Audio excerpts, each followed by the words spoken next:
tonklasy ary ampanajana ihany koa no andraisantsika ny filohan'ny fahefana avy ny tetezamita Andriamatoa Androlina Rajoelina.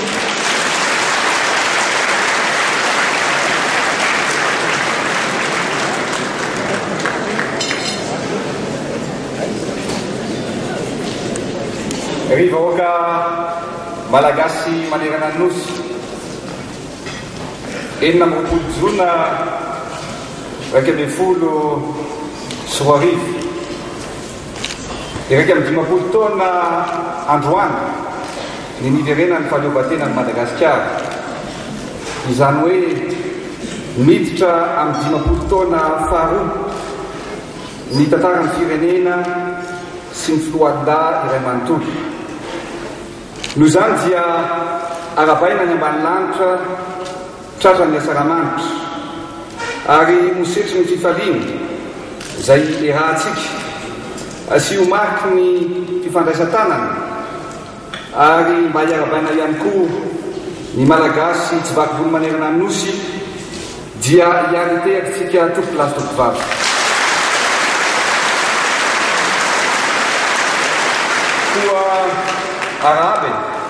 Araba tsika rehetra ry misaoran'Andriamanitra tsika fa mbola tafahoana eto amin'ity toerany ity indray makalaza izao fetim-pirenena izao.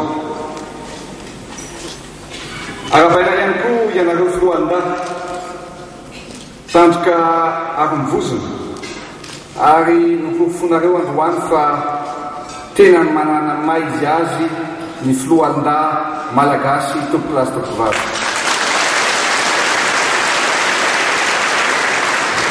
Fa indrindra arabaina i Madagasikara tandrasantsika mamitsika ary dia ampitiavana ihany koa sy ankafaliana no hitsidiako sy arabako ny isatokantrano malagasy tsirairay avy ankehitriny. Tokolasy tokovavy sarobidy loatra ny fahaleovan-tena satria i raha malala fa tsy azo mora izany fahaleovan-tena izany. Ny ovidiana lafo ny kirizana namonozana aina azy ary tena nisendrarany mafy. Izany no vokatry ny tolona nataon'ireo mpitolona rehetra raha aman-drenitsika nitaky hatrizay izany fahaleovan-tena izany. Nanomboka tamin'ny Menalamba ny Sadiava nandalo tamin'ny VVS ny tolona notarian'ny Ralainongo tonga hatramin'ny fanoerana ireo mpanamboatra tamin'ny taona 720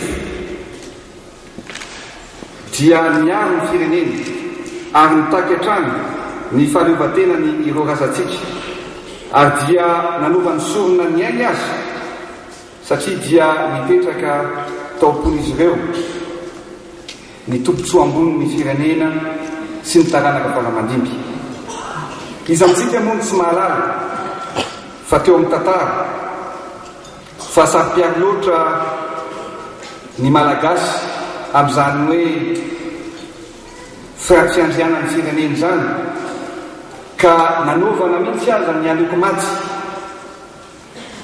tsy mitolona ho an'ny tena ny ireo ray aman-drenitsika ireo fa mitolona anafaka ny Madagasikara ary ny fitiavan-tanindrazana no nanosika ny azy ireo. Ary dia mbola tohizatsika ankehitriny izany fikatsahana sy fitadavana ny anavotana fa indrindrindrindra ny anatsarana ny fiainam-pirenena izany. Tokolasy tokovavy iaraha mahita sy iaraha miaina fa mideza dia mideza ny lalana ombantsika. Raha an-tandetsy dia malama sy be fiolanana ary be fandripansika ny lalana. Raha an-dranomasina kosa dia tsy mitsahatra misedra oram-baratra sy tafio-drivotra mafy dia mafy ary oza mahery vaika isika menakavy. Tsy tokony atao akivy anefa zany fa kiondalana lalovana ihany ary tsy janonana elo. Izany indrindra no mampatsiahy ankehitriny ny tenin'ny soratra masina hitantsika ao anatin'ny Matio 5:7-20 ka hatramin'ny 7:20 izay mitantara ilay sambokeliny Jesosy sy ny mpianany.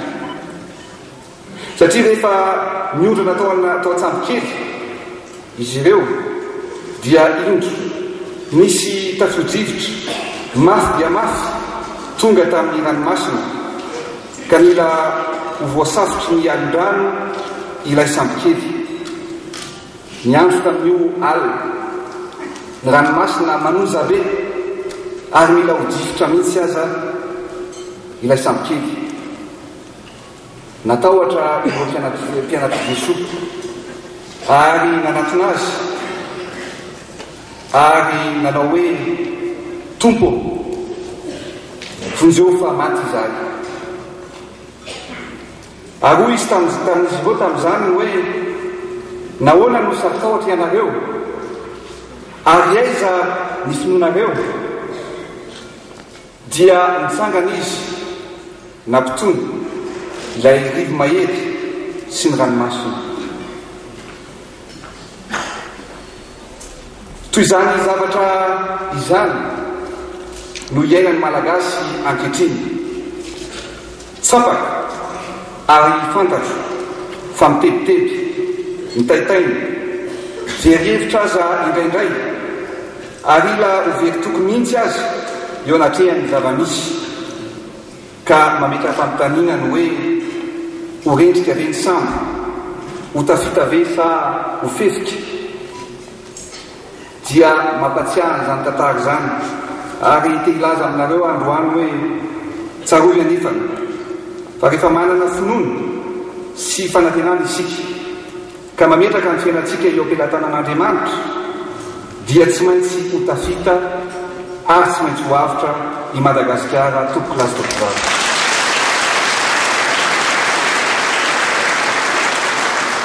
Koa ny feniko dia tsotra ihany no hoe matoky manana faharetana fa hotody soaseranana isika ary tsy maintsy hotody antseranana isika.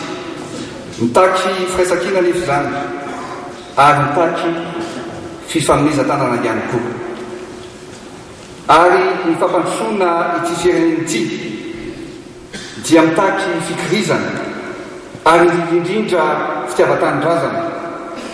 Izany no misafidianantsika ny teny filamatra hoe fitiavan-tanindrazana sy fampandrosoana tamin'ity taona ity, satria tsy afaka hampandroso ny firenena mihitsy na ny olo-pirenena na ny mpanao politika na iza eto amin'ny firenena ka tsy manana ny fitiavan-tanindrazana.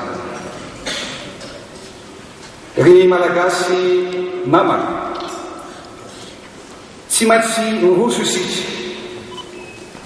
Efa ao anatin'ny repoblika fahefatra isika izao, ny famaranana ny crise politika ankehitriny amin'ny alalan'ny fanatanterahana fifidianana tsara omana ara-dalàna tsy misy tsikery madio sy mangarahara no amin'ny lahara-pamehana mba hahafahantsika mametraka ireo rafitra rehetra voafidy-bahoaka ka isin'ny fifanimbiasa-pahefana hatrany hatrany. Noho izany dia manainga ny olo-pirenena rehetra ny tenako, isa-tokantrano, isa-pokotany, isa-paritra, manerana ny nosy mba ifanometanana anatokosantsika ny lisy mpifidianana tsy misy kianana. Ry malagasy mpiray-tanindrazana, koa satria ho fetin'ny malagasy rehetra tsy akanavaka sy fetin'ny filoalindahy ity andro iray toazato ity dia ampifaliana tanteraka no anambarako ireto fanapakevitra manaraka ireto. Omena famelatsazy 5 andro ireo maramily gendarme ary polisy voasazy ara-miaramily ho an'ireo olona voaheroka ara-pitsarana amin'ny ady heroka tsotra kosa dia omena fanenatsazy 3 volana tsirairay avy izy ireo ary ho an'ireo 5 taona miakatra dia omena famitsorakely kafaobe akoatran'ireo voakasika ny heloka behivavy izany hoe ny famonon'olona tsy afaka omentsika famelan-keloka mihitsy na androany na rapitso ny famonon'olona sofinafy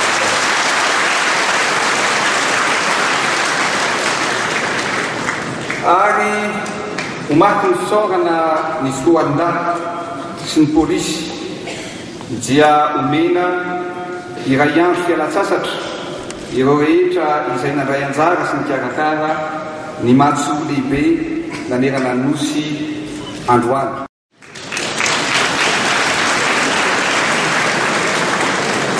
Reharehan'ny vahoaka malagasy ny filohan-daty noho izany dia mila toanana ary fantatro ihany koa ny fangatahana izy ireo mikasika ny le retenu sur salaire amin'ny karama efa voarayako ny etaitaponareo fa dia odiniana akaiky mikasika an'izay retenu sur salaire zay ho an'ny filohan-daty.